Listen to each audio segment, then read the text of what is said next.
বন্ধুগণ, সন্ধ্যার সময় বন্ধুদের নিমন্ত্রণ করুন। আর বাজার থেকে সকালে একটু মুরগির মাংস, বুকের মাংসটা আনবেন, আর কিছু মোটা মুড়ি কিনে নিয়ে আসুন।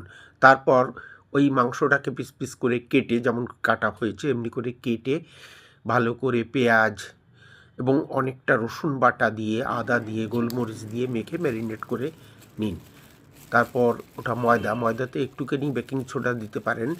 বেকিং সোডা দিয়ে ছোটো ছোটো করে নিয়ে এরকম করে রেডি করুন।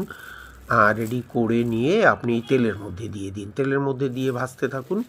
হ্যাঁ, দেখুন এই যে প্রথমে করে রাখা হচ্ছে, হ্যাঁ, তারপরে ওটাকে তেলের মধ্যে দেওয়া হবে। ওদিকে তেলটা গরম করা হচ্ছে, তেল গরম হয়ে গেলে ওটা ছেড়ে দেওয়া হবে।